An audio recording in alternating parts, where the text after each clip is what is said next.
Welcome to Joe Stunner Boxing. So, Claressa Shields retains her undisputed heavyweight title. Stop it.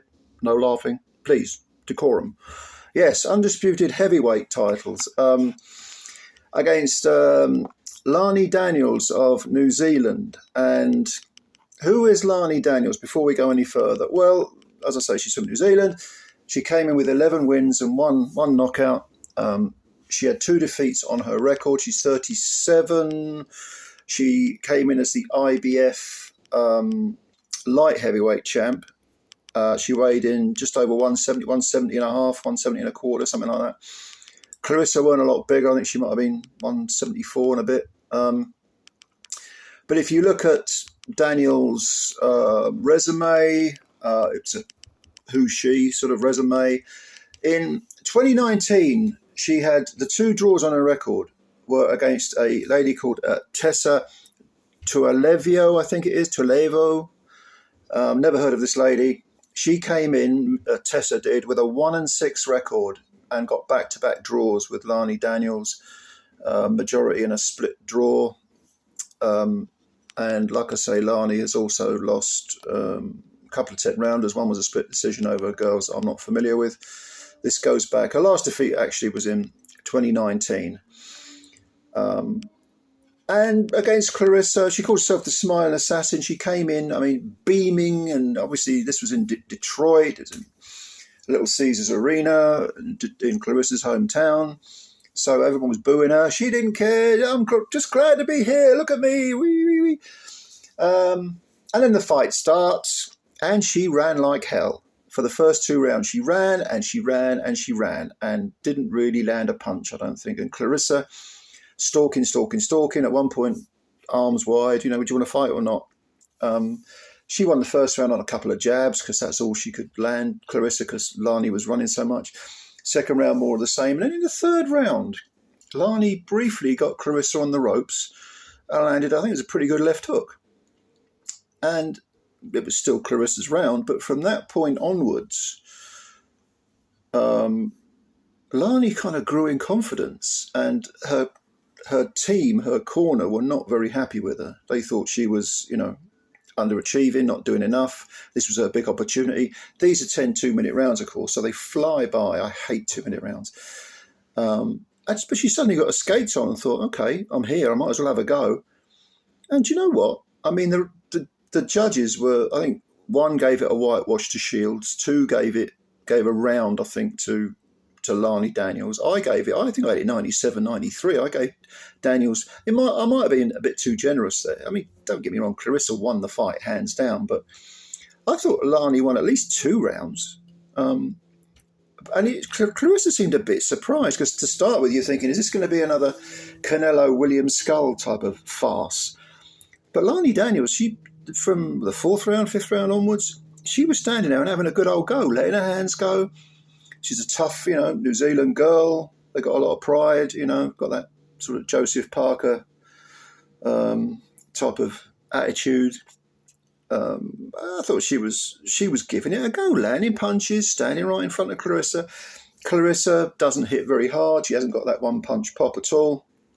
But she was landing flush, and LANI Daniels was hanging in there. But Claressa was, winning most of the rounds, don't get me wrong. Swinging wide, wild punches.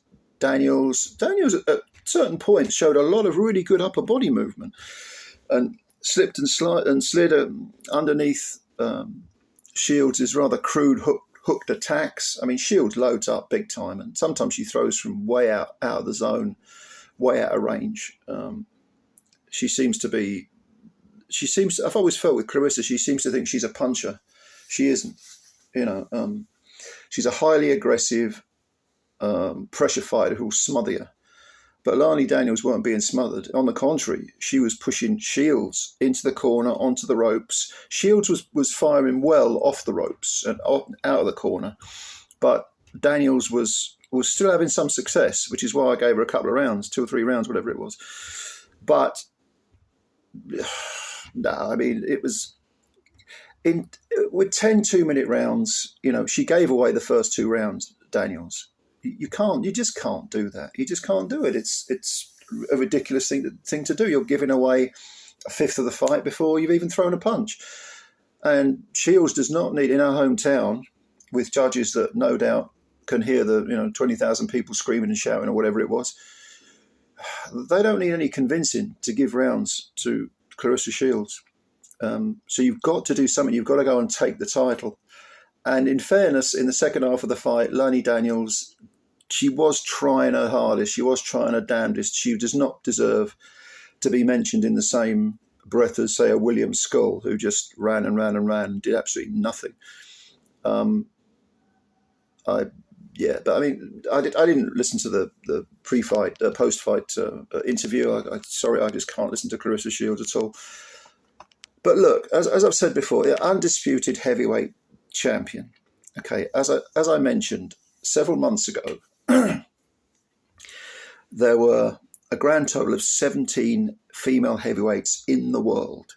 In the world, 17. I've said this before in previous videos. Claressa Shields is a good fighter.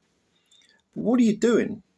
Are you serious about building your legacy through genuine matchups, through a resume that bears scrutiny? Or are you just picking up these completely worthless belts, which there's barely anyone to fight for them? If she's got any sense, if she's serious about her legacy, and Shields is a very good female fighter who has helped women's boxing, no argument at all. But she's going to have to go down, fight Shadesha Green. I mean, I thought Savannah Marshall beats Shadesha Green. I did 96, 94, I think. But all right, fight Savannah Marshall again. You make a lot of money out of that. That's a big fight, even though Savannah lost. Fight Cruz DeZern again. She was there at ringside. She's got a belt at the moment. I mean, come on, man. This is... LANI DANIELS was happy to be there. She gave it a good go in the second half of the fight. But undisputed heavyweight title fight? Really? In a sense, you're doing women's boxing a disservice with this sort of charade, this sort of smoke and mirrors, because there are lots of very good female fighters in the world and lots of great female fights. And some of those belts are worth something. Do you know? This had a sort of air of a circus act to it. But she obviously sold the place out. They love her in Detroit. But do you want to be king of your own village, or do you want to be king of the world? And Claressa can do it. She came to Britain and beat Savannah Marshall. Very close fight, in my opinion, but she got the decision. Fine. But people compare her to Katie Taylor. Katie Taylor has fought Chantel Cameron twice, Amanda Serrano 3 times, Delphine Passoon twice, and a slew of others who have given her tough fights.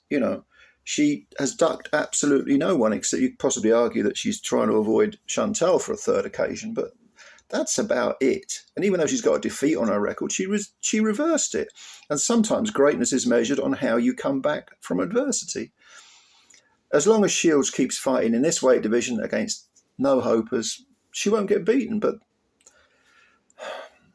in the old days, you go back, say, I don't know, 70, 80 years, if you had an undefeated record, the immediate reaction, without any kind of cynicism or anything, would be, well, they can't have fought anyone. Because to have an unbeaten record hinted that, well, you must be fighting a load of no-hopers. Everybody loses occasionally. If you're fighting good people, it stands to reason you might have a loss or two on your records. But nowadays, it's all this cult of the unbeaten record, which to me is just a lot of crap. It means nothing. Going unbeaten your whole career is an achievement of sorts, but it doesn't necessarily indicate that you're better than someone who's got defeats on their record. So I don't know. What do you think? What do you think? What can we do with Claressa? God bless her. I mean. You tell me. You give me your opinions. I've done videos on Claressa recently, and this is another one. But let me know what you think, your opinion on her, what she should do next. And yeah, thank you very much for watching the video. If you like this video and you could hit the like button, that would help us out a great deal. Click, click, click. And also, join us. Subscribe to the channel because it's free. It takes you a second. Costs nothing. You're doing us a favour. Thank you, ladies and gentlemen. I hope you enjoy the rest of your weekend. I know I'm going to. Cheers. Bye for now.